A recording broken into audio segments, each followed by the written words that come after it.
नमस्कार। नवरात्रि एक महत्वपूर्ण त्योहार है जो भारत में बड़े उत्साह और उमंग के साथ बनाया जाता है। नवरात्रि एक संस्कृत शब्द है जिसका अर्थ है 9 रातें। इन 9 रातों और 10 दिनों के त्योहार में देवी के 9 रूपों की पूजा की जाती है।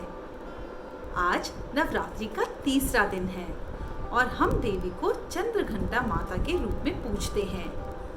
चंद्रघंटा माता के मस्तक पे घंटे के आकार जैसा आधा चंद्र है। उनकी तीसरी आंख हमेशा खुली रहती है। तो चलिए सुनते हैं चंद्रघंटा माता की कहानी। बहुत समय पहले की बात है। शिव की पहली पत्नी सती की मृत्यु हो गई थी।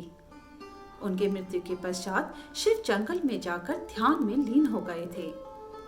पर सती ने हिमालय की बेटी के रूप में पुनः जन्म लिया और नारद जी के कहने पर शिव को पति रूप में पाने के लिए उन्होंने घोर तपस्या की। हजारों वर्ष तक उन्होंने केवल फूल, फल, पत्तों का सेवन किया।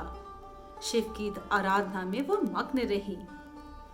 और फिर शिव एक दिन समझ गए कि ये नारी जो उनके लिए घोर तपस्या कर रही है वह कोई और नहीं सती है।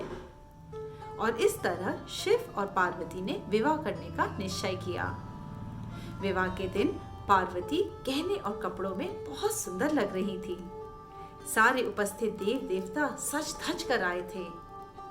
पार्वती की माँ मीना दरवाजे पर शिव का इंतजार कर रही थी। अब आपको तो पता ही है, शिव 3 लोक के देवता हैं।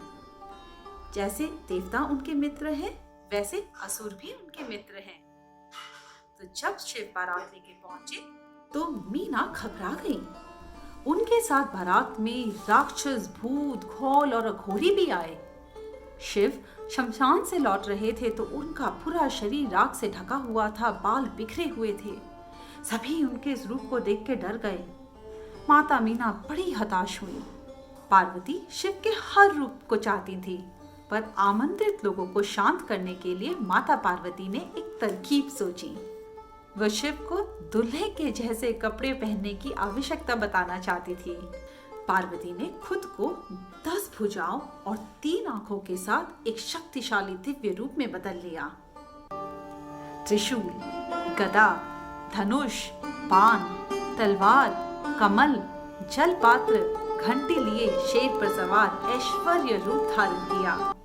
और शिव उनके इस रूप से बड़े प्रभावित हुए और उन्होंने अपने आप को दूल्हे में बदल लिया। दोनों का विवाह संपन्न हुआ। शिव अपने बालों को चंद्रमा से सजाते हैं, तो माता ने भी अपने मस्तक पे घंटे के आकार का चंद्रमा बनाया।